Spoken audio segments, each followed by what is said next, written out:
താനാണോ ബാബ Kalyani? Yes, അതാണ് എന്റെ പേര്. അതെന്താ ഈ കല്യാണി? ഈ കല്യാണി അല്ല madam, B Kalyani. When expanded it becomes Baba Kalyani. Oh, advocate Madhumitha അയച്ച നോട്ടീസ് കിട്ടിയില്ലേ? കിട്ടി. അതിൽ പറഞ്ഞിരിക്കുന്ന കാര്യങ്ങൾ വാസ്തവമാണോ? ഞാൻ നിഷേധിക്കുന്നില്ല, വാസ്തവമാണ്. വാസ്തവാണെന്നോ? എന്തൊരു അഹങ്കാരം തനിക്ക്! എങ്കിൽ വാസ്തവമല്ല. നടന്നത് വാസ്തവമാണെന്ന് പറഞ്ഞാൽ അഹങ്കാരം, മറിച്ച് പറഞ്ഞാൽ അത് നിഷേധം.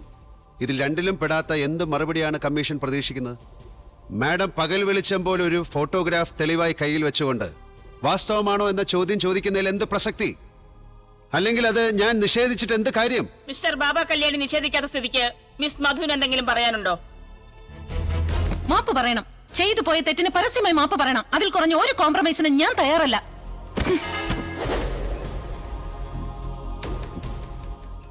നടന്ന പോലെ തന്നെ. ദയവായി എന്റെ വാക്കുകൾ ദുർവ്യാഖ്യാനിക്കപ്പെടരുത്. നിഷേധിക്കുന്നില്ല എന്ന് ഞാൻ പറഞ്ഞതിന്റെ അർത്ഥം തെറ്റ് സമ്മതിക്കുന്നു എന്നല്ല. പിന്നെ അവരോട് അതിനുള്ള സ്വാതന്ത്ര്യം എനിക്കുള്ളത് കൊണ്ടാണ് പരസ്യമായി ഞാൻ അവരെ സ്പർശിച്ചത്. It's അറ്റർ nonsense. അതിനുള്ള സ്വാതന്ത്ര്യമൊന്നും ഒരാൾക്കും ഞാൻ കൊടുത്തിട്ടില്ല. പരസ്യമായിട്ട് സ്ത്രീയെ കയറി പിടിച്ചിട്ട് സ്വാതന്ത്ര്യം ഉണ്ടെന്നോ? ഏതെങ്കിലും ഒരു സ്ത്രീ അല്ല മാഡം, ഞാൻ ഇവരുടെ കാര്യമാണ് പറഞ്ഞത്. പിന്നെയും താൻ എന്തൊക്കെ പിച്ചും പേയി പറയുന്നേ? പിച്ചും പേയും ഒന്നുമല്ല madam. I M stating A fact and I can prove it. I challenge you. Prove it. എന്നെ അതിന് നിർബന്ധിക്കരുത്. നിർബന്ധിക്കും. അങ്ങനെ ഒരു സ്വാതന്ത്ര്യം നിങ്ങൾക്കുണ്ടെങ്കിൽ നിങ്ങൾ അത് തെളിയിക്കണം.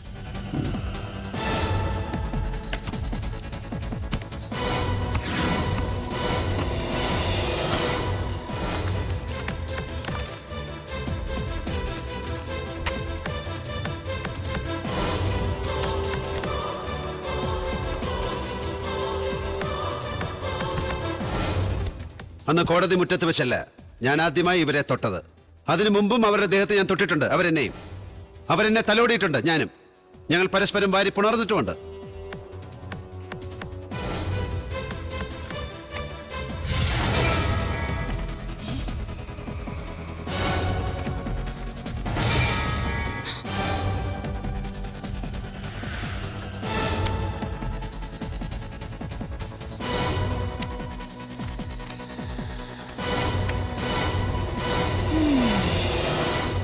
ആ ഫോട്ടോസിനോടൊപ്പം ഇവർ ഒരു പരാതി കൂടെ ചേർത്തപ്പോ അത് നോട്ടീസായി, കേസായി, കമ്മീഷനായി, വിചാരണയുമായി. My intention was pure when I touched in the premises of the court. എനിക്കതിനുള്ള സ്വാതന്ത്ര്യമില്ല എന്ന് നിഷേധിക്കാൻ ഇപ്പോൾ കമ്മീഷന് കഴിയില്ല. മിസ് മധുവിനും കഴിയില്ല. Because she is my lover. No, നിങ്ങൾ പറഞ്ഞത് തിരുത്തണം. ഈസല്ല, വാസ്. അന്നുണ്ടായിരുന്നു, ഇന്നില്ല. സോറി, ഒരു തിരുത്തലിനും ഞാൻ തയ്യാറല്ല. അന്നും ഇന്നും എന്നും അതെന്നിലുണ്ടാവും.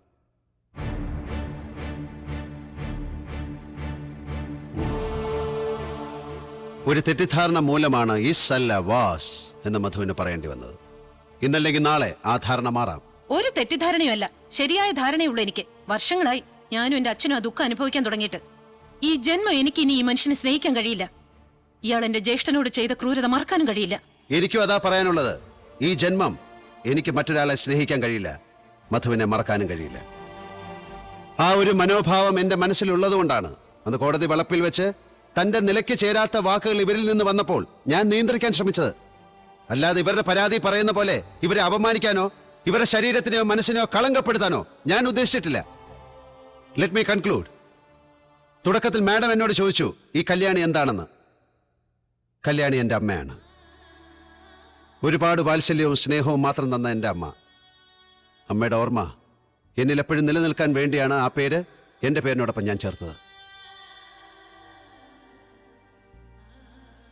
സ്ത്രീ ആരാണ്, എന്താണ്, അവരോട് എങ്ങനെ പെരുമാറണം എന്നൊക്കെ പഠിപ്പിച്ചത് എൻ്റെ അമ്മയാണ്. മറ്റെന്തൊക്കെ മറന്നാലും എൻ്റെ അമ്മ പഠിപ്പിച്ചതൊന്നും ഞാൻ മറക്കില്ല. It is coming from my heart, my soul. ഒരു സ്ത്രീയെയും ഏത് സാഹചര്യത്തിലും വേദനിപ്പിക്കാനോ വിഷമിപ്പിക്കാനോ കളങ്കപ്പെടുത്താനോ എനിക്ക് കഴിയില്ല. ഞാൻ പറഞ്ഞത് കമ്മീഷൻ ബോധ്യപ്പെട്ടെങ്കിൽ എന്നെ വിശ്വസിക്കാം, മറിച്ചാണെങ്കിൽ എന്നെ ശിക്ഷിക്കാം. Let your wisdom decide it. May I have the photographs please?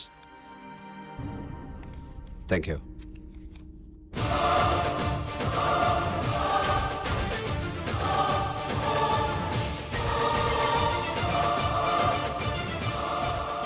ഇത് നമ്മുടെ സ്വകാര്യമാണ്. നിർബന്ധിതനായതുകൊണ്ടാണ് ഒരു തേർഡ് പേഴ്സൺ ഇത് കാണാനിടയായത്. ഞാൻ ക്ഷമയോഗ്യക്കുന്നു. I am sorry.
എന്റെ ബ്രദറിന്റെ കാര്യത്തിൽ എന്തായിരുന്നു തെറ്റിദ്ധാരണ?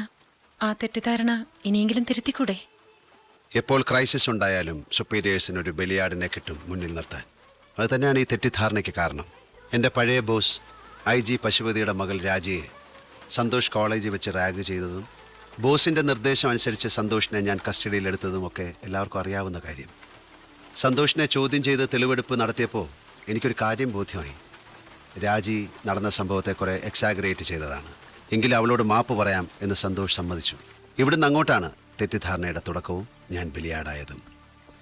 സന്തോഷിൻ്റെ സഹോദരി ഞാൻ സ്നേഹിക്കുന്ന പെണ്ണ്. ആ സോഫ്റ്റ് കോർണർ വെച്ച് സന്തോഷ് ചെയ്തത് ഞാൻ ലൈറ്ററായി കണ്ടുവെന്ന് സഹപ്രവർത്തകരോടൊപ്പം IG-യും വിശ്വസിച്ചു. അവർക്കൊരു മാപ്പ് മാത്രം പോരാ, പിന്നെ നടന്നത് ഞാൻ അറിഞ്ഞിട്ടില്ല. അടികൊണ്ട് റോഡിൽ കിടന്ന സന്തോഷിനെ ആരോ ഹോസ്പിറ്റലിൽ എത്തിച്ച വിവരം നാട്ടുകാരോടൊപ്പമാണ് ഞാനും അറിയുന്നത്. IG-യുടെ നിർദ്ദേശമനുസരിച്ച് മറ്റുള്ള ഉദ്യോഗസ്ഥർ അവനെ മർദ്ദിച്ചതാണോ, രാജിയുടെ സഹോദരനും കൂട്ടുകാരും ചേർന്ന് അത് ചെയ്തതാണോ എനിക്കറിയില്ല. ഞാൻ പറഞ്ഞതൊന്നും തെളിയിക്കാൻ എൻ്റെ പക്കലൊന്നുമില്ല. ഞാനത് ചെയ്തതെന്ന് എല്ലാവരെയും പോലെ നിങ്ങളും തെറ്റിദ്ധരിച്ചു.